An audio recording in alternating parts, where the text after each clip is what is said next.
이제 오늘의 말씀을 위하여 다 같이 자리에서 일어나셔서 나눌 말씀을 함께 봉독하겠습니다. 오늘 말씀은 에베소서 4장 25절에서 32절의 말씀입니다. 제가 가지고 있는 성경 신약성경 314페이지에 기록되어 있습니다. 에베소서 4장 25절에서 32절 말씀 저와 함께 한 절 한 절 교독합니다. 제가 먼저 읽겠습니다. 그런즉 거짓을 버리고 각각 그 이웃과 더불어 참된 것을 말하라. 이는 우리가 서로 지체가 됨이라. 그분을 너도 죄를 짓지 말며 해가 지도록 분을 품지 말고 마귀에게 틈을 주지 말라. 도적질하는 자는 다시 도적질하지 말고 돌이켜 가난한 자에게 구제할 수 있도록 자기 손으로 수고하여 선한 일을 하라. 무릇 더러운 말은 너희 입 밖에도 내지 말고 오직 덕을 세우는데 소용되는 대로 선한 말을 하여 듣는 자들에게 은혜를 끼치게 하라. 하나님의 성령을 근심하게 하지 말라. 그 안에서 너희가 구원의 날까지 인치심을 받았느니라. 너희는 모든 악독과 노함과 분냄과 떠드는 것과 비방하는 것을 모든 악의와 함께 버리고 함께 읽겠습니다. 서로 친절하게 하며 불쌍히 여기며 서로 용서하기를 하나님이 그리스도 안에서 너희를 용서하심과 같이 하라. 아멘. 자리에 앉으시겠습니다. 이제 담임 목사님께서 나오셔서 신앙의 전공표라는 제목으로 말씀 전해주시겠습니다. 할렐루야. 순전한 교회 주일 예배에 참여하신 여러분 모두를 주님의 이름으로 환영합니다. 우리 서로 인사 나누실까요? 사랑하고 축복합니다. 사랑하고 축복합니다. 예.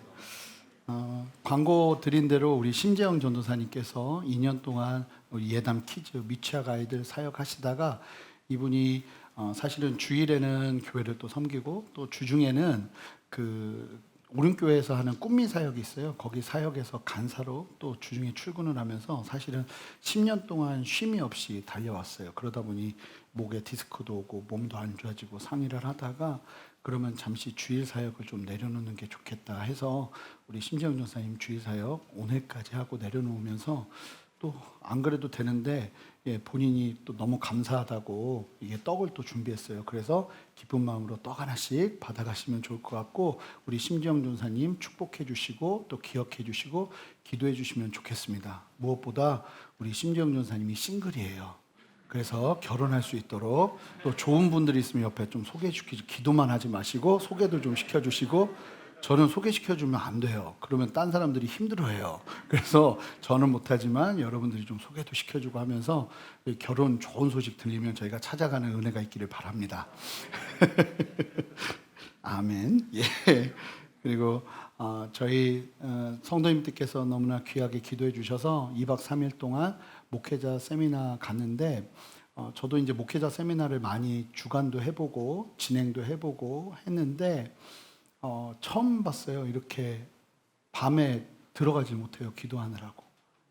말씀 듣다가 가슴이 콱콱 막히고 한국교회에 이런 귀한 믿음의 선배들이 있구나 하는 거에 소망이 일어나고 목회적인 노하우는 하나도 배운 게 없어요. 오직 예수의 예수의 예수의 혼이 아니라 예수 정신 이것만 그냥 주구장창 강조하면서 복음으로 설 수 있도록 복음으로 나갈 수 있도록 도전하는 2박 3일이 얼마나 뜨거웠는지 사실은 저는 이제 좀 너무 피곤하고 하니까 이 점심 때는 잠깐 좀 숙소에서 안 나오려고 했거든요. 근데 안 나올 수가 없어요. 하루 종일 그냥 그 말씀을 끝나고 났는데 둘째 날에는 기도하고 들어가야 되는데 목사님들이 아무도 안 들어가. 이게 기도를 안 할 수가 없는 거예요. 막 하면서 막 소리 지르기 시작하는데 사람들이 저는 그런 집회를 거의 도대체 언제 해봤나 싶어요. 예, 그러면서 2박 3일 그러면서 참 우리 교회가 제가 많은 목사님들 만나서 이야기 나눠보면서 참 특별하게 하나님께서 세우신 교회구나. 그러니까 저희 교회 같은 교회가 없더라고요. 이렇게 은혜로 교회가 코로나의 어려움 속에서도 성장하는 교회가 보기 힘들어요. 하나님께서 분명하게 우리를 이때 이 교회로 부르신 이유가 있겠구나. 하나님이 왜 이 땅 강남 한복판에 이 교회를 부르셨고 세우셨을까? 이거에 대한 분명한 부르심, 또 이 땅을 바라보는 하나님의 마음, 그리고 여러분 아세요? 이 강북에 있는 교회들은 좀 이성적인 교회들이 많고 강남의 교회들은 캐리스메틱한, 그러니까 은사 중심의 교회들이 굉장히 많아요. 잘 보세요. 그런 교회들이 되게 많은데 그 이유가 뭔지 아십니까? 이 강남 분들은 똑똑한 게 필요한 게 아니라 마음이 너무 힘든 분들이 많아요. 마음 만져줄 사람들이 필요하고 하나님의 그 다스리심과 그 은사가 필요하고 그 은혜가 필요하다 보니 의외로 강남에 있는 교회들이 그런 교회들이 많아요. 저희 교회는 말씀과 성령을 같이 강조하는 교회입니다. 교회 안에서 하나님께서 이 땅에 우리를 세우셔서, 저희 돈 한 푼도 없는데 지금 여기서 예배 시작한 거잖아요. 돈 한 푼도 없었어요. 계약금 낼 돈도 없었어요. 하나님이 우리를 부르셔서 우리 교회를 이 땅에 세우신 분명한 이유가 있다고 저는 믿어요. 그러면서 주님 마음 함께 보고 하나님께 감사하고 내게 주신 한 분 한 분의 성도님들이 얼마나 귀한지 다시 한번 깨닫고 그러고 돌아왔습니다. 거기서 배운 거는 보통 목사님들 세미나 하고 오면 막 적용하고 그러는데 하나도 안 할 겁니다. 그냥 저는 하던 대로 주님 앞에 더 엎드려서 기도하고 또 제 부족한 것들은 회개하면서 주님 앞에 더 정직한 목회자로 설 수 있도록 최선 다하겠습니다. 감사합니다. 기도하고 시작하겠습니다. 하나님, 오늘 우리에게 이 말씀 허락하시는 주님을 찬양합니다. 부족한 저는 감추시고 온전히 예수 그리스도의 그 놀라운 은혜만 흘러가는 시간 되게 역사하여 주시옵소서. 감사드리며 예수 그리스도 이름으로 기도합니다. 아멘. 추수감사주의를 지난주에 드리다 보니 아마 많은 분들이 에베소서 말씀을 까먹으셨을 겁니다. 오늘 본문의 바로 이전에 바울이 사실은 무엇을 말했었냐면 옛사람을 벗어버리고 새사람을 입으라는 도전을 하였습니다. 유혹의 욕심을 따라 썩어가는 구습을 따르는 옛사람. 옛사람의 특징은 구습을 따르는 거예요.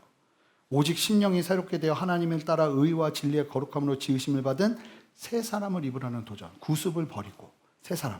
여러분, 구습이 뭡니까? 옛사람의 특징은 구습을 따른다는 건데 구습이 뭡니까? 예수 믿기 전에 행하던 행동이에요. 습관이에요. 예수님 믿기 전에 하던 행동 그대로, 예수님 믿기 전에 살던 방식 그대로 살아갔던 그 모든 것들을 예수 믿고 나서는 버려야 돼요. 예수 믿고 나서도 그러고 살 수 있다는 얘기예요. 이거는 그냥 버려야 돼요. 그 구습을 바울이 뭐라고 말하냐면 유혹의 욕심을 따라 썩어져 가게 하는 것이라고 이야기합니다. 여러분, 예수 믿고 여러분들의 구습을 따라 살아가면 여러분들은 손에 잡힌 게 아무것도 없다는 것을 나중에 보게 될 겁니다. 다 썩어 없어질 거예요. 사탄경의 1장, 사탄을 숭배하는 사람도 바이블이 있습니다. 자기들의 바이블이. 사탄경 1장 1절의 내용이 뭔지 아십니까? 사탄경 1장 1절? 그렇다고 찾아서 책 사시고 그러지 마세요. 그냥 듣고 마세요. 괜히 뭐 사탄이 어떤 자인가 연구하려고 그러지 마시고. 근데 충격적인 게 뭐냐면 사탄경 1장 1절 말씀 아니죠. 사탄경 1장 1절에서 이렇게 얘기한답니다. 너 자신의 주인은 바로 너다. 여기서 시작한대요. 너 자신의 인생의 주인은 너다. 여기서 시작한다. 구습대로 살아라. 네 원하는 대로 살아라. 네 하고 싶은 대로 살아라. 여기서부터 시작되는 거예요. 예수님을 믿고도 유혹의 욕심을 따라, 즉 내가 하고 싶은 대로 하면서 살아간다면, 여러분, 하나님이 내 인생의 운전대를 잡으시면 사탄이 꿈쩍 못해요. 근데 운전대를 내가 잡잖아요. 나는 만만하니까 끊임없이 운전대에 간섭하고 나중에 보면 운전대도 지가 차지해버리고 말아요. 그러면 사탄의 조종 아래 놓이는 삶을 내가 운전대를 잡으면 그런 삶을 살게 되는 겁니다. 사랑하는 성도 여러분, 분명한 변화가 여러분들에게 있어야 할 줄 믿습니다. 예수님을 온전히 믿어 거듭난다면 우리의 삶의 운전석에는 하나님이 앉으셔야 합니다. 그렇다면 우리가 버려야 되는 유혹의 욕심을 따라 사는 삶은 어떤 것일까요? 그럼 우리가 입어야 되는 새 사람, 새로운 하나님을 경외하는 사람들이 살아가야 될 삶의 자세는 무엇일까요? 오늘 본문이 그 부분을 구체적으로 이야기해 주고 있습니다. 함께 살펴볼 텐데 여러분, 열린 마음으로 여러분 스스로를 점검하시기 바라요. 신앙 점검표, 오늘 설교 제목인데 여러분 점검해 보시기 바라요. 제가 나중에 말씀드리겠지만 기도 열심히 하고 말씀 열심히 읽고 예배 제때 드리는 걸로 신앙 점검하는 거 아닙니다. 그러고도 오늘 말씀을 보시면 옛사람으로 사는 사람들이 있을 거예요. 오늘 말씀으로 나의 신앙을 점검하셔야 돼요. 그리고 오늘 말씀은 딱 보시면서 이게 나에게 하는 말씀이, 그래서 벗어야 될 거 뭔지 막 얘기할 텐데 그거 듣고 이제 내려가면서 당신이 벗어야 될 거야. 이런 거 하지 마세요.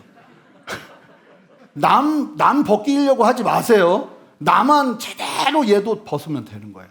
이 말씀 딴 사람한테 적용하지 마세요. 화 있을 진짜. 남한테 적용하지 마세요. 누구에게 주시는 말씀이에요? 나에게 주시는 말씀이에요. 내가 새겨야 될 말씀이에요. 내가 바뀌지 않으면 아무도 바뀌지 않아요. 그 말씀 안에서 온전히 서는 저와 여러분 되었으면 좋겠습니다. 내가 벗지 못하는 옛사람이 무엇인지 함께 살펴보도록 하겠습니다. 자, 먼저 25절 말씀 한 목소리로 읽습니다. 시작. 그런즉 거짓을 버리고 각각 그 이웃과 더불어 참된 것을 말하라. 이는 우리가 서로 지체가 됨이라. 25절에서 말하는 버려야 될 것이 무엇입니까? 거짓입니다. 거짓. 자, 그러면 우리가 입어야 될 것은 무엇입니까? 참된 말입니다. 거짓된 말을 버리고 참된 말을 입어야 됩니다. 진실된 말을 하는 삶이 우리에게 필요합니다. 거짓된 말을 하는 게 얼마나 위험한 일인지 여러분 아셔야 돼요. 이 거짓말, 여기 내가 생각하는 거짓말 수준으로 보시면 안 돼요. 이 말씀은 요한복음 8장 44절 함께 읽습니다. 너희는 너희 아비 마귀에게서 났으니 너희 아비의 욕심대로 너희도 행하고자 하느니라. 그는, 이게 마귀를 얘기하는 거예요. 시작. 그는 처음부터 살인한 자요 진리가 그 속에 없으므로 진리에 서지 못하고 거짓을 말할 때마다 제 것으로 말하나니 이는 그가 거짓말장이요 거짓의 아비가 되었습니다. 사탄은 거짓의 아비예요. 여러분, 사탄이 거짓말 뒤에 있는 거예요. 거짓말을 하면서 거짓말을 하는 사람의 아비 노릇을 하기 시작합니다. 여러분, 거짓이라면 무엇이 있을까요? 여러분, 거짓말만 거짓이 아니에요. 거짓은요, 근거 없는 루머가 거짓이에요. 속이는 말 거짓이에요. 일부만 맞는 말 거짓이에요. 표절. 이번에 세미나 가니까 굉장히 중요한 이슈더라고요. 목사님들도. 내 말이 아닌데 남의 말을 내 말처럼 하는 거 표절, 거짓말이에요. 저 학교에서 공부할 때, 미국에서 공부할 때 모든 레포트, 특별히 모든 과목마다 리서치 페이퍼라는 걸 해요. 그게 뭐냐면 한 과목의 주제를 가지고 내가 소논문처럼 쓰는 거예요. 그러면 책을 한 10권, 7권, 최소한 7, 8권, 10권을 읽고 그 안에서 내오는 내용들을 내 언어로 바꿔서 페이퍼로 제출하는데 이때 턴잇인이라는 프로그램에다가 집어넣어야 돼요. 내 레포트를. 그러면은 거기에서 이렇게 퍼센테이지가 딱 나오면서 제가 쓴 레포트에 빨간 줄 막 이렇게 막 그어요. 근데 인용되고 거짓 표절되었다는 부분이 만약에 30%가 넘으면 무조건 페일이에요. 그리고 학교에서 쫓겨나요. 이거는 거짓말하는 거고 도둑질하는 거예요. 그냥 철저하게 가르치는 거죠. 이 따옴표로 갖고 와서 써도 너무 많이 쓰면 그것도 잡혀요. 조금만 써야 되고 모든 용어들을 나의 언어로 바꿔서 표현하지 않으면 이게 통과가 안 됩니다. 그러니까 제가 얼마나 고생했겠어요. 근데 하여간 그만큼 철저하게 하는데 지금 한국에도 이 표절에 관해서 굉장히 심각하게 인식하고 이게 도둑질이라는 걸 알아요. 그래서 목사님들도 반드시 근거를 대라는 거예요. 내 얘기가 아니면 누가 한 이야기인지 정확하게 말해야 된다는 거예요. 근데 세상 속에서도 이런 것들이 많아요. 이거 거짓말이에요. 자신을 변호하기 위해서 남을 폄하하는 말들. 여러분, 말도요, 나는 오늘 배고파 라는 이야기를 조금만 바꾸면 음식을 참지 못하는 욕심쟁이가 돼버립니다. 굉장히 무서운 거예요, 말은. 말을 있는 그대로 전달하는 게 정말 쉽지 않아요. 여러분, 생각해 보세요. 그리스도의 몸된 교회에 이런 거짓이 난무하면 어떻게 되겠어요? 지체됨을 이루기 위해서 거짓된 말 하지 말라고 그러거든요, 오늘 말씀이. 이게 한 몸을 이루어야 되는데 여기에서 거짓됨이 나오기 시작하면 몸이 깨지죠. 신뢰하지 못하는데. 사타적인 요소들, 독소가 몸에, 교회에 퍼지는데 어찌 교회가 온전하겠어요? 여러분, 카더라에 속지 마세요. 집에서도 마찬가지예요. 형제들이 이야기하는 거, 자녀들이 이야기하는 거, 이 사람 이야기만 듣고 카더라 하는 얘기에 넘어가시면 안 돼요. 교회도 마찬가지예요. 카더라는 일단 차단하고 보세요. 카더라 하면 거기서는 그냥 듣고 그 다음에 딱 지우세요. 정직한 이야기, 정확한 이야기가 아니라면 여러분, 그리고 진짜처럼 이야기하시면 절대 안 됩니다. 잘 보시면 우리 예능 프로그램을 보잖아요. 이 예능 프로그램들이 다 그런 건 아니겠지만 이 작은 것도 풀려 말해야 재미있으니 이 사실은 뭐 이 간증 같은 것도 하잖아요. 내 인생의 성공 스토리. 근데 이게 재미없으면 안 되거든요. 이 식당의 노하우 이런 거 하는 집들 얘기 들어보니까 없는 노하우도 만들어야 된대요. 그래야 사람들이 신기해하고 맛있는 집인가 하고 찾아온다는 거예요. 그러니까 그러다 보니까 그런 세상 속에서 계속 그런 것만 보다 보니까 우리한테는 이 진실한 참된 말이 익숙하지가 않아요. 뉴스도 보세요. 모든 언론이 그렇지는 않겠지만 거짓도 진짜처럼, 진짜도 가짜처럼 오인하게 하는 말들이 너무나 많이 등장하니까 이런 문화 속에서 우리가 어떻게 물들지 않을 수 있겠어요? 여러분, 분별이 필요해요. 무엇보다 사랑하는 성도 여러분, 교회는, 성도들은 서로 더불어 참된 것을 말하는 사람들이 되어야 합니다. 참된 것을 말하는 문화가 우리 안에 있어야 하는 거예요. 여러분, 진리를 말하는 것이 처음에는 재미도 없고 흥미도 주지 못해요. 하지만 여러분, 진리를 말하면 신뢰를 줄 수 있어요. 여러분, 신뢰를 준다는 게 얼마나 중요한지 아십니까? 전 사업하는 분들이 그런 얘기하는 거 정말 많이 들었어요. 믿을 수 있는 사람만 많으면 사업은 얼마든지 확장할 수 있대요. 문제가 뭐냐면 신뢰할 만한 사람이 없어서 확장이 안 되는 거예요. 믿고 맡겼다가 뒤통수 치는 일들이 너무 많으니까. 여러분, 진리의 성경을 보세요. 이 말씀이, 여러분, 말씀은 우리의 기호와 우리의 바람을 절대로 채워주지 않아요. 성경은 성경으로 이야기합니다.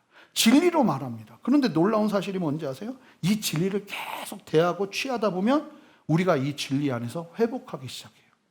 생명이 살아나기 시작해요. 구원이 있어요. 진리 안에서 변화되잖아요. 여러분, 우리가 세상의 소금이에요. 믿으십니까? 근데 소금이 그 맛을 잃으면 무슨 쓸모가 있겠습니까? 여러분, 우리로서의 정체성, 우리는요, 세상이 아무리 거짓된 말로 성공하고 성장해도 우리는 참된 말을 놓치면 안 돼요. 이게 우리의 걸음이에요. 거짓된 말을 벗어버리고 참된 말을 하는 저와 여러분 되시기를 주님의 이름으로 축복합니다. 두 번째로 26절, 27절 한 목소리 읽습니다. 시작. 분을 내어도 죄를 짓지 말며 해가 지도록 분을 품지 말고 마귀에게 틈을 주지 마라. 두 번째, 벗어야 되는 옷. 아마 대부분의 분들이 여기에 속하실 겁니다. 분노를 절제하지 못하고 죄를 짓는 분노를 품는 사람. 분노를 품는 사람. 그 분노를 해결하지 않고 계속 갖고 있는 거예요. 이런 사람은 벗어야 될 옷인 거예요. 이런 게. 세 사람은요, 분노를 절제하고 다스리는 사람이에요. 분을 내는, 경노를 말하는데 뭐라고 말하냐면 분을 내어도 죄를 짓지 말고 분을 품지 말라고 합니다. 여러분, 가능하다면 분노를 절제하는 삶을 사는 은혜가 필요한 줄 믿습니다. 근데 어떻게 우리가 분노를 내잖아요. 예수님도 분노를 내셨어요. 아시잖아요. 하나님의 성전을 장사터로 만든 종교 지도자들과 상인들을 향해 채찍질을 들고 상을 뒤엎으시면서 화를 내시고 분노를 내셨어요. 여러분, 이런 분노는 우리에게 필요해요. 우리도 이런 분노가 있어야 돼요. 죄에 대한 분노, 원수 마귀 사탄에 대한 분노, 세상 속에서 교묘히 조종하고 있는 사람이 아닌 어둠의 세력을 향한 분노가 우리 안에 일어나야 돼요. 근데 이런 분노는요, 어떤 특징이 있냐면 절대로 오래 가지 않아요. 그리고 나를 상하게 하지 않아요. 근데 여기서 말하는 분노가 뭡니까? 너무 잘 알잖아요. 내 안에 시작되는 죄악된 습성에서 나오는 분노가 있잖아요. 여러분, 중요한 사실, 오늘 말씀을 통해서 성경이 말하는 게 뭐냐면 분노는 죄를 향해 가장 빨리 가게 하는 지름길이라는 거예요. 분노의 문제를 해결하지 못하시는 분들이 참 많이 고개가 끄덕거려지실 거예요. 이런 분노, 죄가 되는 분노는 우리가 버려야 할 것입니다. 그런 분들이 계세요. 나는 성향이 다혈질이어서 그렇다고. 그러면서 예수님을 믿고도 이 부분의 심각성을 깨닫지 못하고 어쩔 수 없다고 이야기하면서 분노를 끊임없이 표현하고 이 부분에 대한 심각한 문제의식을 갖지 않고 살아가는 분들이 계세요. 위험해요. 사실은 저도 제일 심각한 저의 성향의 성격의 문제가 바로 분노였습니다. 어릴 때부터 극한 분노가 저한테 있었어요. 이 가정의 환경의 영향도 분명히 있었겠죠. 어릴 때부터. 분노가 극하게 일어나면 제가 계속 제가 말씀드렸잖아요. 결혼할 때 저희 어머니가 제일 걱정하셨던 게 우리한테 화내는 것처럼 며느리한테 화낼까 봐. 이게 제일 큰 걱정이셨어요. 그래서 제발 우리한테는, 제가 그때 전도사였어요. 전도사였는데도 그런 얘기를 하셨단 말이에요. 이게 어떠냐면 저는 분노가 일어나면 제가 알아요. 이 상한선을 치고 나가버려요. 그때부터는 한 15분, 20분 동안 정신을 못 차려요. 정신 차리고 보면 기타도 부서져 있고 도자기도 깨져 있고 그렇다고 또 그런 눈으로 저렇게 해서 그랬었어요. 예. 그랬고 하여간 너무나 말도 안 되는 상황이 내 안에 펼쳐져 있는 거예요. 분노가 일어나면 동생이랑 부모님이 문을 잠궜어요. 제가 문을 막 열고 들어올까 봐. 창문도 잠궈놨더라고요, 어느 날은. 내가 그래서 너무 화가 나서 동생을 막 혼내려고 창문으로 들어가려고 했더니 창문을 잠궈놨더라고요.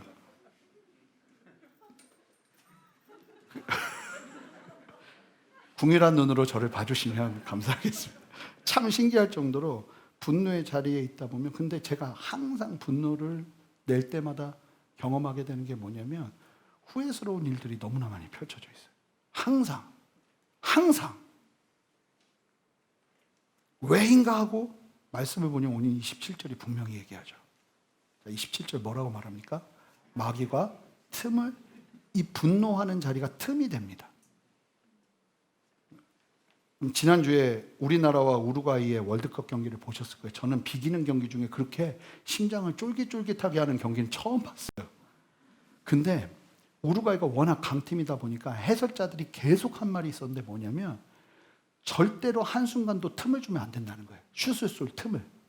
그래서 이 90분 동안 목숨을 걸고 최선을 다해서 긴장을 한순간도 놓치지 말고 선수들을 정확하게 수비해서 슛 쏠 틈을 주지 말라는 거예요. 여러분, 손흥민 선수가 골 잡으니까 외국 선수들 보셨어요? 틈을 안 주려고 난리를 피면서 달려드는 거. 90분을 다 뛰고 나니까 한국 선수들 절반이 90도로 고개를 꺾고 숨을 헐떡헐떡거리더라고요. 왜요? 강팀일수록 틈만 나면 슛을 쏴버려요. 원수 마귀는 강팀 중에 강팀이에요. 그런 원수 마귀 앞에서 만약에 내가 분을 내면 좋다 하고 그 틈으로 쑥 들어온다는 거예요. 여러분, 일반적인 죄된 분노는 웬만해서는 마음에서 사라지지 않고 원한과 증오로 남습니다. 이 말씀 들으면서 오해하시면 안 되는 게, 막 분노를 표현하는 분들 말고 더 위험한 분들이 있어요, 사실은. 어떤 분들이냐면 착해요, 순해요, 사람들 앞에서 드러내지 않아요. 그런데 내 속에 분노를 묵혀두고 쌓아두고 꽈리를, 그러니까 막 그 자리에 분노가 계속 차오르는데 사람들은 몰라요. 나만 알고 있어요. 사실은 이게 훨씬 더 위험한 거예요. 분노를 해결하지 않고 그렇게 묵혀두면요, 어떤 일이 벌어지냐면 사탄이 틈을 타고 들어오는 게 아니라 뱀이 꽈리 트고 앉는 것처럼 그냥 그 안에 자리 잡아버립니다.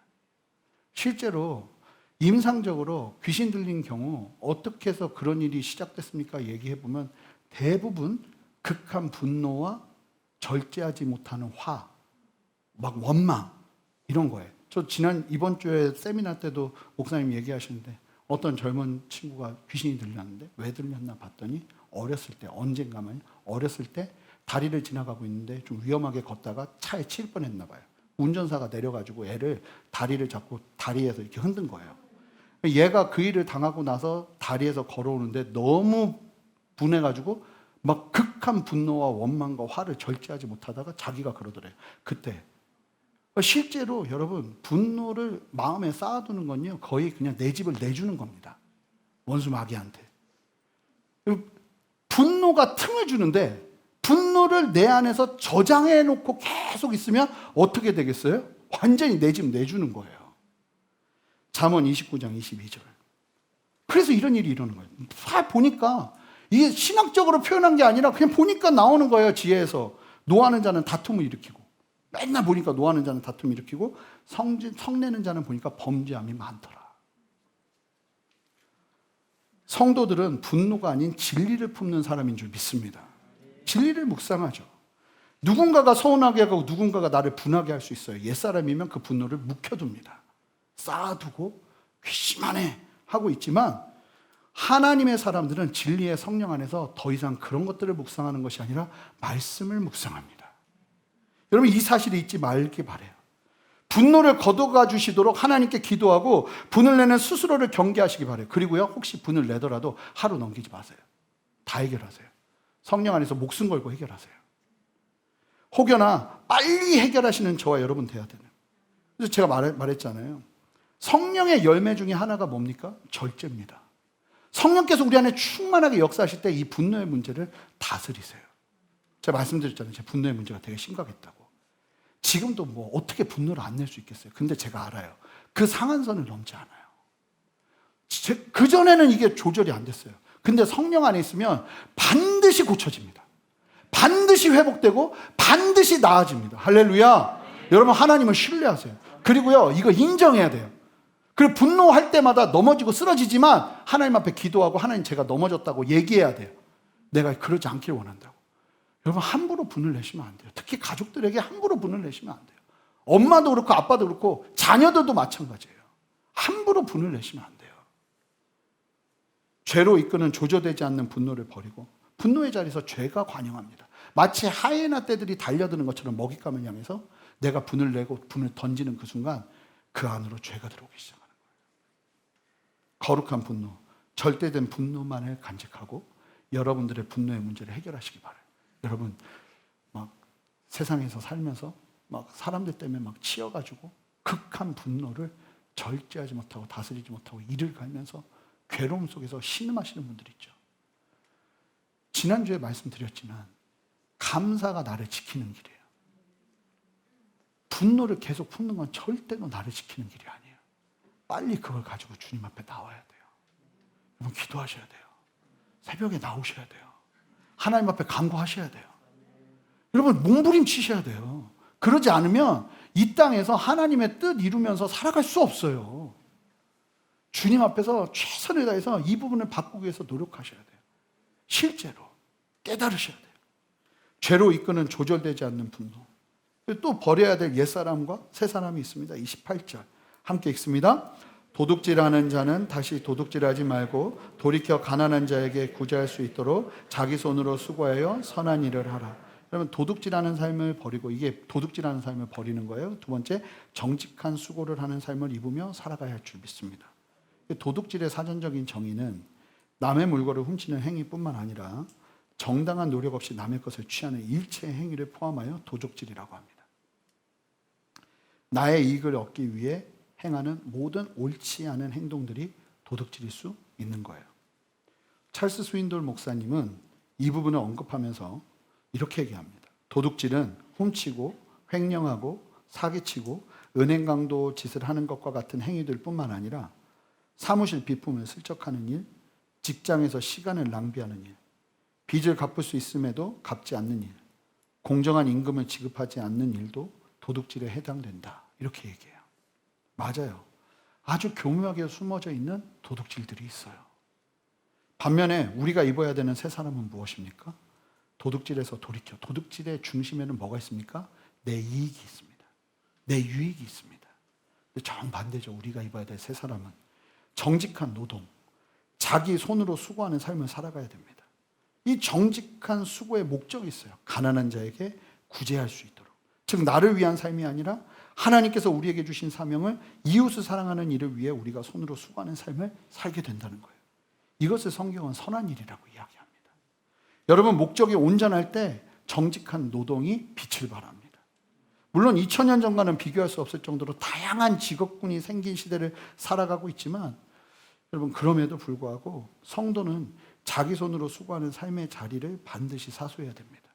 물론 좋은 수익들이 있어서 내가 일하지 않고 사는 상황이 될 수도 있어요. 그럼에도 불구하고 여러분들의 손으로 수고하는 자리를 놓치지 않으시기를 주님의 이름으로 축복해요. 그러셔야 돼요. 그렇게 그냥 살면 안 돼요. 땀을 흘리며 그리고 할 수만 있다면 주님이 주시는 은혜 안에서 나누고 어려운 사람들을 돕는 일을 해야 돼요. 저희가 지난주에 추수감사주일 헌금, 특별 절기 헌금은 우리가 가난하고 소외된 사람들 그리고 선교를 위해서 사용한다고 말씀드렸잖아요. 다음 주에 저희가 지난 한 해 동안 추수감사 헌금으로 어떻게 섬겼는지 보고할 텐데 우리 성도님들이요. 제가 알잖아요. 지금 얼마나 힘든 때인지. 근데 추수감사 헌금을요. 주일 헌금도 하고 11조도 하고 다른 헌금 다 하면서 다 열심히 헌금들을 하셨는데 제가 볼 때는 정말 벅차게 하셨어요. 벅차게. 정말 쉽지 않게 하셨어요. 그 마음 충분히 이해가 되는 거죠. 우리가 주님 닮아가고 있는 거예요.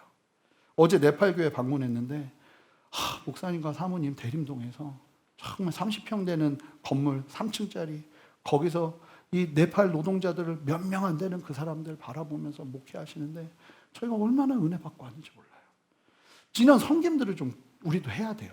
앞으로 보육원도 정기적으로 좀 섬길 거예요. 일부 때 예담 유수 친구들 왔거든요. 그 친구들한테도 얘기했어요. 보육원 섬길 때 니네도 같이 가야 된다. 그리고 보육원에서 아이들, 고아 아이들을 섬기는 것도 지혜가 필요하대요. 그래서 배워야 된대요. 그래서 다다음 주에 저희가 주일 오후에 저희 교회에 출석하고 계시는 분 계셔서 다음 주에 말씀드릴 텐데 그분 모시고 우리가 고아들을 어떻게 대해야 되는지 특강도 들을 거예요. 2-3명 돼도 상관없어요. 저희는 정기적으로 그런 섬기는 일들을 하고 싶어요. 여러분 그러셨으면 좋겠어요. 여러분들의 수고와 섬김으로 그래도 힘들고 어려운 사람들을 도울 수 있는 은혜가 우리 안에 있었으면 좋겠어요. 그렇게 소홀하지 않고 나아가는 게 우리의 삶이에요. 이건 선택이 아니에요. 우리가 당연히 입어야 될 새로운 옷이에요. 네 번째 29절입니다. 한 목소리로 읽습니다. 시작. 무릇 더러운 말은 너희 입 밖에 내지 말고 오직 덕을 세우는데 소용되는 대로 선한 말을 하여 듣는 자들에게 은혜를 끼치게 하라. 언어 생활에서 벗어야 될 것이 있고 입어야 될 것이 있는데 여러분 특별히 보시면 성도들이 벗어야 될 거 입어야 될 거에 2번이나 반복돼서 다 언어 생활이 나옵니다. 그러니까 예수 믿고 나서 말조심이 진짜 중요한 거예요. 더러운 말을 버리라고 하는데 이 더러운 말이라는 단어는 헬라어를 살펴보면 썩어 부패해서 상한 냄새가 나는 걸 의미해요. 냄새나서 아무짝에 쓸모없는 그런 말이 있다는 거예요. 이 더러운 말이 무엇인지를 명확하게 이해하도록 성경은 오늘 본문에서 그럼 선한 말이 무엇인지를 이야기합니다. 우리가 해야 되는 건 이 선한 말인 줄 믿습니다. 여러분 선한 말에는 특징이 있습니다. 말씀 보시는 것처럼 무엇을 세웁니까? 덕을 세웁니다. 여러분이 있는 곳을 세우기 시작하는 말을 하게 된다는 겁니다. 여러분, 여러분의 자리에서 언어 생활을 바꾸시기를 주님의 이름으로 축복합니다. 여러분, 선한 말은 그곳에 덕을 세웁니다. 교회도 마찬가지입니다. 선한 말을 통해서 교회가 세워지는 것입니다. 특별히 29절의 표현을 보면 덕을 세우는데 소용이 되는 대로 선한 말을 하라고 하는데 이게 무슨 의미냐면요. 공동체, 교회, 가정, 여러분들의 직장 거기를 살리기 위한 의도를 가지고 여기를 살려야 된다는 사명감을 가지고 목숨 걸고 선한 말을 하기 시작하라는 거예요. 그렇다고 해서 있지도 않은 말 하라는 건 아니죠. 중요한 것은 선한 말, 사람을 세우는 말이 우리에게 생명이라는 거예요. 교회는 옳고 그른 말은 없습니다. 죽이는 말, 살리는 말만 있습니다. 더러운 말, 선한 말만 있습니다. 여러분 어떤 사람은 지금 자기가 하고 싶은 대로 옳다고 말을 하는데 가정을 죽이고 직장을 죽이고 교회를 죽이고 있다는 사실을 모르고 그리하는 경우가 있어요. 아니에요. 지금 내가 하는 말이 살리는 말인가 죽이는 말인가 살펴볼 필요가 있어요. 선한 말을 통해서 은혜가 흘러갑니다. 여러분 그래서 교회 안에서도요 살리는 말을 해야 돼요. 죽이는 말 하면 안 되고 옳고 그르다 해서 그 이야기 하다가 사람 죽이는 말 하면 안 되는 거예요. 여러분 가정에서도요 살리는 말을 해야 돼요. 특별히 이 은혜가 아내분들에게 충만하시기를 주님의 이름으로 축복해요. 남편을 보면요 칭찬할 게 별로 없어요.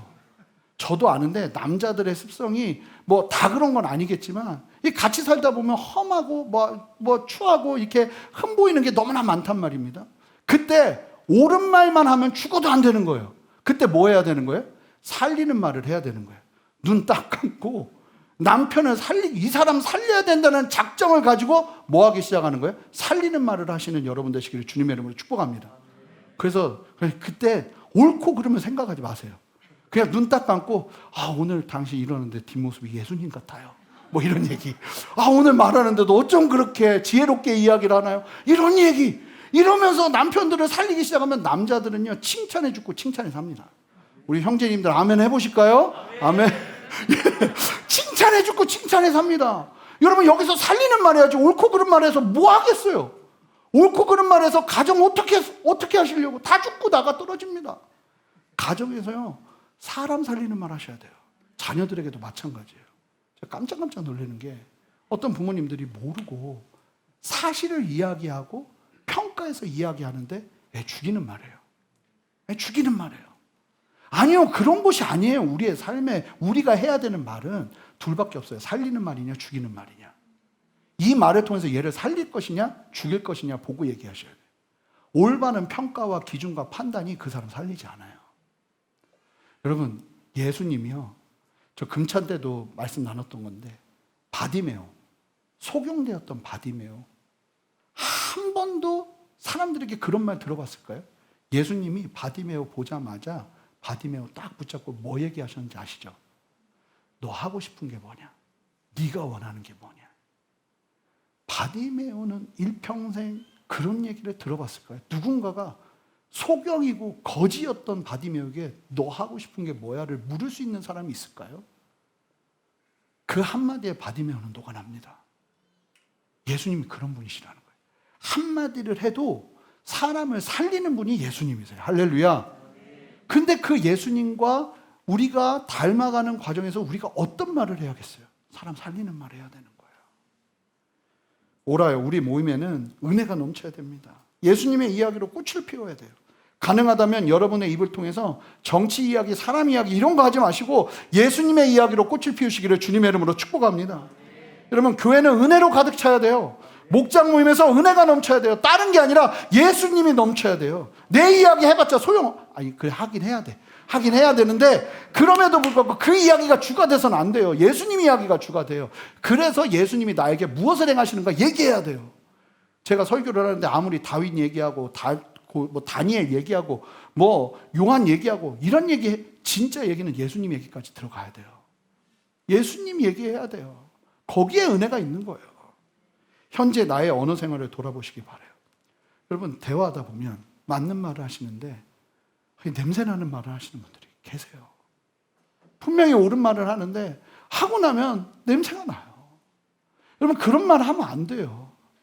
봐서 정말 이게 이 사람을 살리는 이야기인가? 이 공동체를 살리는 이야기인가? 고민하면서 언어 생활을 하셔야 돼요. 여러분, 자녀들 쉽게 말하시면 안 돼요. 자녀들, 이 말이 내 아이를 살릴 것인가 죽일 것인가 생각하고 얘기하셔야 돼요. 살리는 말이 여러분들의 입술 가운데 넘쳐나시기를 주님의 이름으로 축복합니다. 시궁창에 있으면 더러운 냄새가 나는 줄 모르죠. 근데 깨끗한 곳에 있으면 조금만 썩은 내 나도 진동을 합니다. 우리 교회는 주님의 보혈 아래서 그런 얘기하면 그냥 진동을 해서 사람들이 다 눈치채게, 그런 곳이 돼야 돼요. 여러분들의 가정도 마찬가지예요. 자녀가 너무 부정적인 얘기 하잖아요. 그럼 얘 붙들고 기도하셔야 돼요. 우리가 그런 말 하지 말자. 살리는 말 하자. 그게 우리 사는 길이다. 지금까지의 말씀을 31절, 32절이 요약 정리하는데, 31절, 32절 함께 읽습니다. 시작. 너희는 모든 악독과 노함과 분냄과 떠드는 것과 비방하는 것을 모든 악의와 함께 버리고 서로 친절하게 하며 불쌍히 여기며 서로 용서하기를 하나님이 그리스도 안에서 너희를 용서하신 것 같이 하라. 결국 지금까지 이야기하는 우리가 버려야 될 것은 31절에 다 나오죠. 악독, 노함, 분냄, 떠드는. 교회는 떠드는 것 때문에 안 돼. 여러분들의 집도 마찬가지예요. 비방하는 것, 그 모든 것을 악의와 함께 버리고 우리는 뭐 해야 되냐면 친절하고, 여러분, 하나님의 궁율로 친절한 거예요. 여러분, 친절한 분들 되시기를 주님의 이름으로 축복합니다. 그리고 사람은요, 불쌍히 여겨야 돼요. 사람은 기대하는 거 아니에요. 기대하면 실망하고 넘어지고 상처받아요. 우리는 주님이 주신 사랑 안에서 어떤 사람도 불쌍히 여겨야 돼요. 저 지긋지긋한 인간 이러면 안 돼요. 불쌍한 사람이에요. 예수님 모르니까 그러고 있는 사람이에요. 사랑받지 못해서 그러고 살고 있는 사람이에요. 불쌍히 여기셔야 돼요. 이게 기본 우리의 태도예요. 사람을 불쌍히 여기시기 바랍니다. 예수님을 통해서 우리를 예수님이 용서하신 것 같이 용서하는 삶 사셔야 돼요. 만약 이 부분을 우리가 깨어서 정리하지 못하면 이런 일이 일어납니다. 30절 말씀 한 목소리 읽습니다. 시작. 하나님의 성령을 근심하게 하지 말라. 그 안에서 너희가 구원의 날까지 인치심을 받았느니라. 30절 말씀이 아무것도 아닌 것 같으시죠? 굉장히 두려운 말씀이에요. 이게 무슨 얘기냐면 우리의 구원은 없어지지 않아요. 진짜 구원 받으면. 인침을 받아서 이 구원이 없어지지 않는다고요. 근데 어떤 일이 벌어지냐면 우리 사는 거 보면서 성령께서 근심하신다는 거예요. 내가 얘를 구원했는데 구원받은 자 같이 살지 않으니 성령께서 근심하신다는 거예요. 그럼 30절이 무엇을 말합니까? 보면 말씀에서 우리가 입어야 될 세 사람에서 잘 보시면 신앙적인 경건, 말씀, 기도, 예배 이런 언급 나오지 않아요. 입어야 될 새 옷에. 왜냐하면 이건 기본 중에 기본이니까요. 예수님을 믿는다고 하면서도 많은 사람들이 내가 예수님을 잘 믿고 있다는 걸 오늘 말씀을 통해서 점검하지 않고 나 예배 잘 드리고 있어. 기도 잘 하고 있어. 성경 제때 읽고 있어. 이걸로 나의 점검을 제대로 했다고 오해하는 분들이 계세요. 예를 들면 아까는 아내분들을 예를 들었지만 남편분들을 예를 들어볼게요. 대부분의 남편분들이 어떤 생각을 하시냐면 내가 돈 제대로 벌어다 주고 제때 집에 들어오고 교회 때때마다 잘 가면 스스로에게 100점을 부여합니다. 그래서 이 남자분들의 특징이 뭐냐면 아내분들은 목장 모임 때 남편 때문에 힘들다고 얘기하는데 남편분들은 모르세요. 그래서 제가 여쭤보면 너무 잘 지내고 있고 우리 가정은 화평합니다. 이렇게 자신 있게 담대하게 선포하십니다. 근데 이게 일부러가 아니라 진짜 그래요. 어떻게 생각하냐면 나는 예배 제때 드리고 돈 제대로 벌어다 주고 집에 들어와서 교회 때때마다 잘 가는, 그러면 나 스스로가 100점이라고 평가하는 거죠. 근데 잘 보세요. 충분히 그러고도 옛사람으로 살 수 있다는 걸 오늘 말씀이 얘기하고 있어요. 분노를 조절하지 않고 거짓을 말하면서 참됨을 말하지 않고 이야기하는 이 모든 것들, 그것들이 정리되시, 결국 성품과 삶의 모습들이 정리가 되지 않으면 굉장히 위험한 삶을 살 수 있다는 거예요. 아내분들은 더 그럴 수 있다는 걸 아실 거예요. 오늘 말씀 보시면. 부모의 자리도 마찬가지예요. 나는 좋은 부모라고 생각하는데 보면 거기서 만족하는 게 아니라 이 말씀을 통해서 나를 점검해 봐야 돼요. 내가 정말 좋은 사람인가. 자녀의 자리에서도 마찬가지예요. 목사인 저도 만약 깨어있지 않으면요, 저는 제 삶의 일과가 어떠냐면, 여러분 이렇게 경건할 수가 없어요. 하루 종일 교회에 있고요, 새벽부터 예배 드리고 저는 아침도 안 먹어요. 기도하고 그 다음에 오전 11시나 12시까지 설교 준비만 해요. 그러고서 점심 먹고 만날 사람 만나고 또 설교 준비해요. 그러니까 저는 24시간 거의 대부분이 주님과 함께 동행하는 아름다운 삶이에요. 근데 저는 오늘 설교 준비하면서 어떤 생각 들었는지 아세요? 그런데도 옛사람일 수 있겠구나. 와, 위험하구나. 그리고 옛사람인 게 너무 많은 거예요. 성령을 근심하게 하는 삶에서 여러분 돌이키셔야 돼요. 저는요, 제가 소중하게 생각하는 분들이 저로 인해서 실망하게 된다면 너무나 속이 상합니다. 저는 제가 사랑하는 분들에게 실망시켜드리고 싶지 않아요. 제가 물론 오해한 걸 수도 있겠지만 제가 신학대학교를 갔을 때 저희 어머니 아버님이 그렇게 힘들어 하셨어요. 근데 이제 부모님 친구분이 저랑 같이 있는데 아들 어디 학교 다녀요? 그런데 어머님이 그냥 다녀 하고 말을 안 하시더라고요.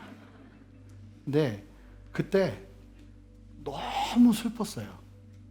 딴 게 슬펐던 게 아니라 내가 이게 부모님을 실망시켜드리면서 이 길을 가는구나 하는 생각이, 지금은 너무 좋아하시죠.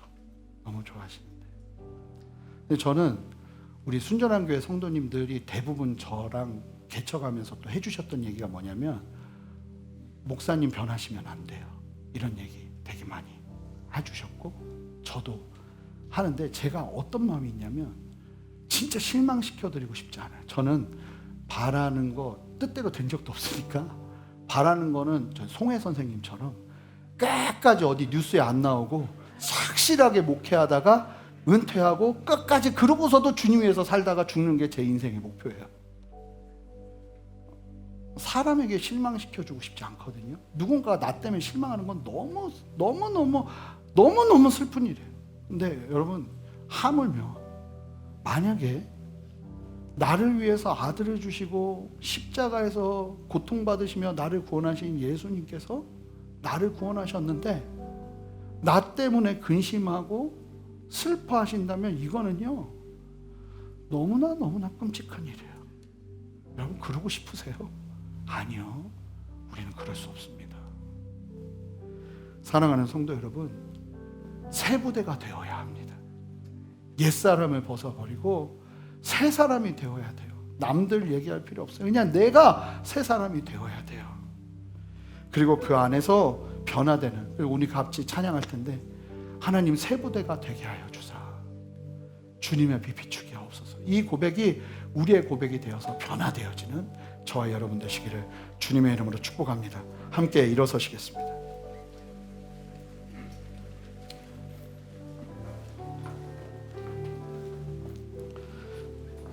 우리 함께 이 찬양으로 고백하며 나가길 원합니다. 고백합니다. 나 주님의 기쁨 되기 원하네. 나 주님의 기쁨 되기 원하네. 고백하세요. 내 마음을 새롭게, 내 마음을 새롭게 하소서. 새 부대가 되게 하여 주사, 새 부대가 되게 하여 주사. 주님의 빛 비추게, 주님의 빛 비추게 하소서. 다시 한번 고백합니다. 나 주님의 기쁨 되기 원하네. 나 주님의 기쁨 되기 원하네. 내 마음을 새롭게 하소서, 내 마음을 새롭게 하소서. 새 부대가 되게 하여 주사, 새 부대가 되게 하여 주사. 주님 실망시켜드리지 않기를 원합니다. 주님의 빛 비추게 하소서. 고백합시다. 내가 원하는 한 가지, 주님의 기쁨이 되는 것. 내가 원하는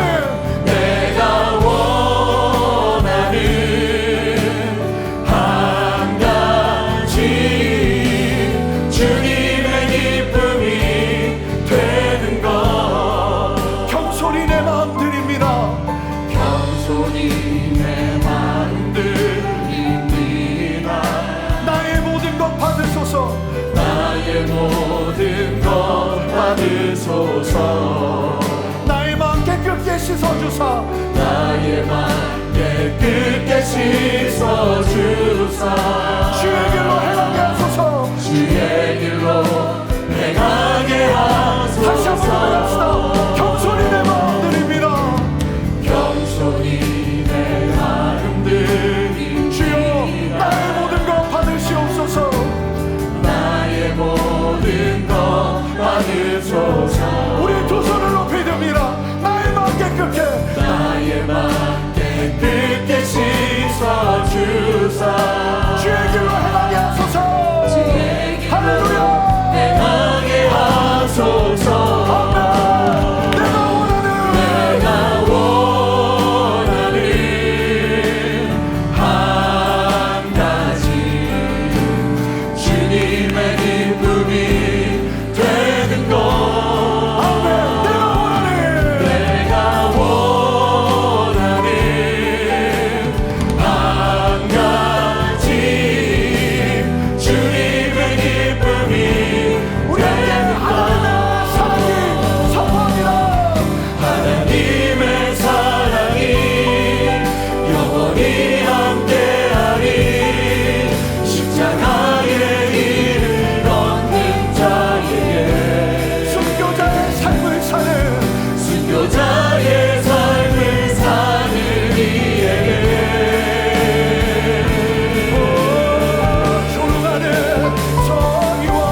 졸아가는 소리와 세상 유혹 속에도 주의 순결한 신부가 되리라.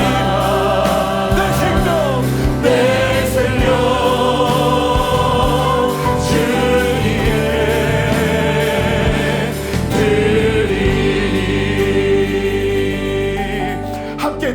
됩시다. 함께 주님 앞에 기도할 때 하나님, 내 안에 악독과 노함과 분냄과 떠드는 것과 비방하는 그 모든 것을 아기와 함께 버리기를 원하오니 성령이여 나를 변화시켜 주시옵소서. 내가 버리기를 원합니다. 내가 새로워지기를 원합니다. 주여 새 옷 입게 하여 주시옵소서. 함께 주님의 이름 한번 크게 부르며 결단하며 기도합니다. 주여, 성령을 의지하며 기도하세요. 기도하십시오. 입술을 열어 고백하세요. 하나님, 내가 변화되기를 원합니다. 하나님, 내가 새로워지기를 원합니다. 아버지, 내가 새 옷을 입기를 원합니다. 주여 역사하여 주시옵소서. 주님의 기쁨이 주여 역사하시옵소서. 이 시간 만지시옵소서. 이 시간 새롭게 하시옵소서. 하나님, 주로 보좌를 만들이 무너지게 하시고 주님의 기쁨이 버리게 하시고 진정하게 하시고 불쌍히 여기게 하시고 용서하시 용서를 일어나게 하여 주시옵소서. 일어나시는 주님을 찬양합니다. 역사하시는 주님을 찬양합니다. 기도하시는 주님을 찬양합니다. 주여 주시옵소서. 함께 하시옵소서. 주여 이 시간 새롭게 하시옵소서. 아버지 새롭게 하시옵소서. 이 시간 기도하길 원하는데 특별히 주님께서요 여러분 개복하시고 그 끄집어내실 겁니다. 여러분 주님 앞에 기도하실 때 묵혀놨던 분노와 원망과 미움, 그 부분을 주님 앞에서 오늘 이 시간 다 해결하시기 바라요. 성령께서 역사하십니다. 하나님, 내가 더 이상 묵혀두지 않겠습니다. 여러분 그거 죽음으로 가는 길이에요. 하나님, 내가 그거 암덩이인 줄 알고 암덩이를 품는 것처럼 어리석은 그 행동을 하지 않겠습니다.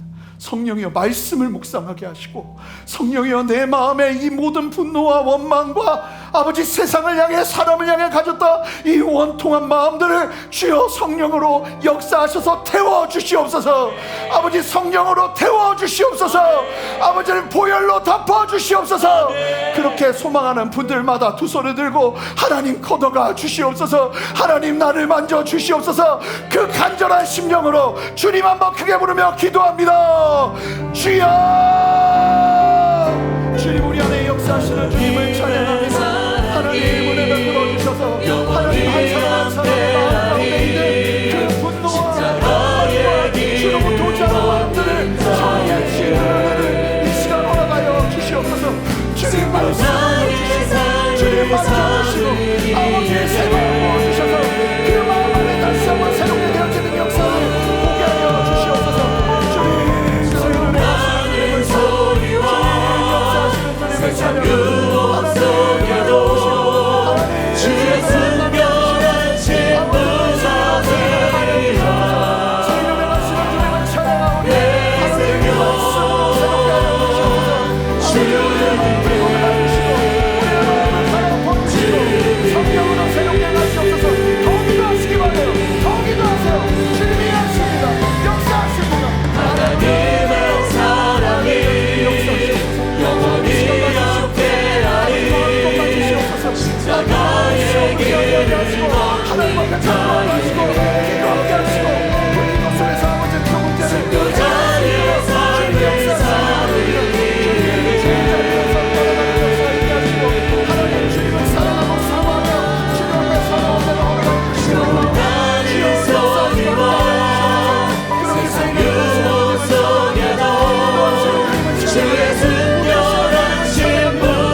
마지막으로 기도할 텐데 이 시간은 좀 선포하는 기도를 할 거예요.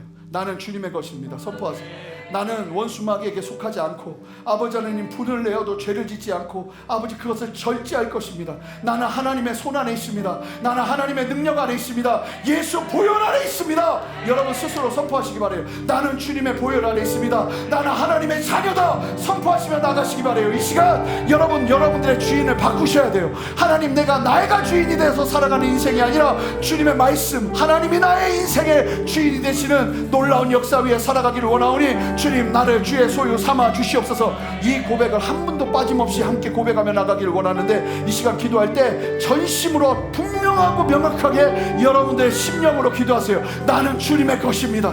나는 주님의 것입니다. 주의 보혈로 나를 덮어 주시옵소서. 함께 선포하며 기도하겠어요. 함께 기도하겠습니다. 기도하며 나갑니다. 하나님 역사하시는 주님을 찬양합니다. 나는 주의 것입니다. 아버지, 나는 주님의 것입니다. 아버지, 우리의 가정이 주님의 것입니다. 아버지, 우리의 직장이 주님의 것입니다.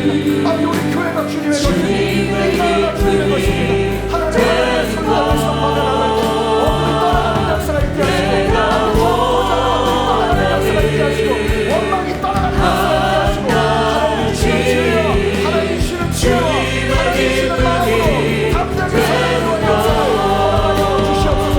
감사합니다.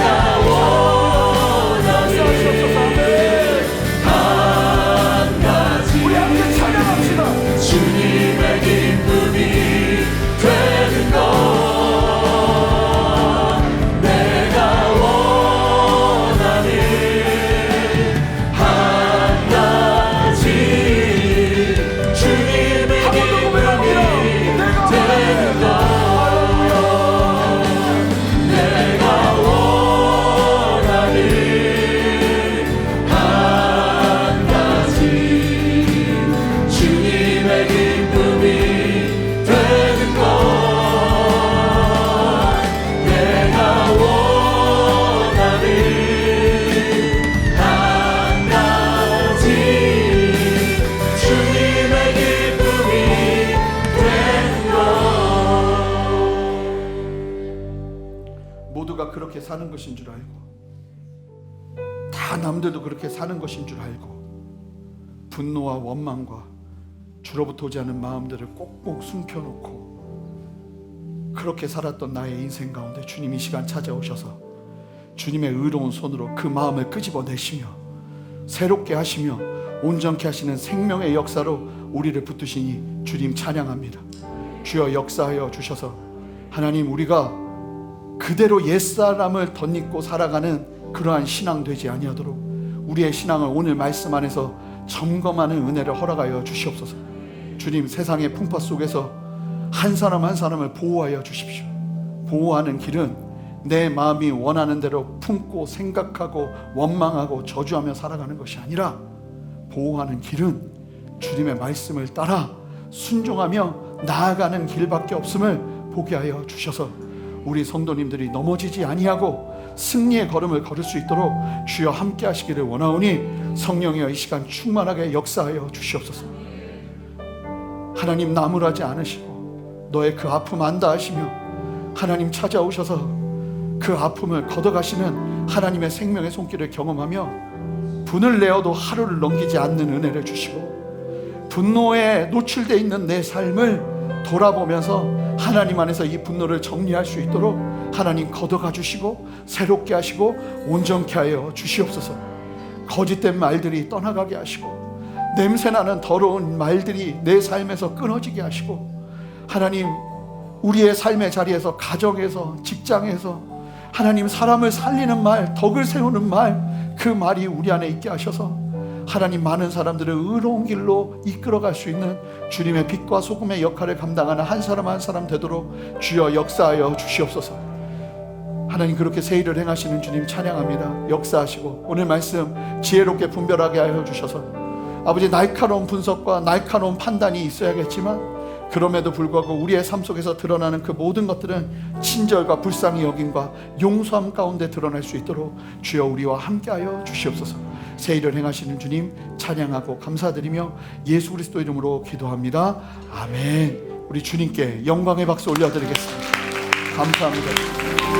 우리 함께 봉헌하며 나갑니다.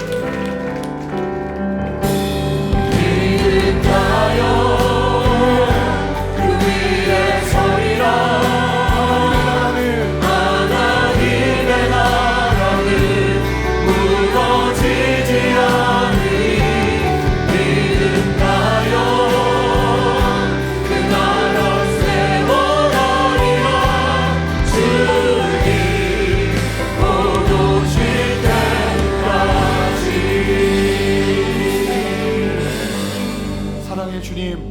오늘 우리 성도님들에게 은혜 베풀어 주셔서 하나님 그냥 나오지 아니하고 시간을 드리고 마음을 드리고 정성을 드리며, 아니 어떤 분들은 드리고 싶어도 드릴 재물이 없는 어려움과 궁핍함 속에서도 하나님 시간을 드리고 삶을 드리며 예배하는 우리 성도님들의 모든 걸음을 주님 축복하여 주시옵소서. 하나님, 이런 분들이 계십니다.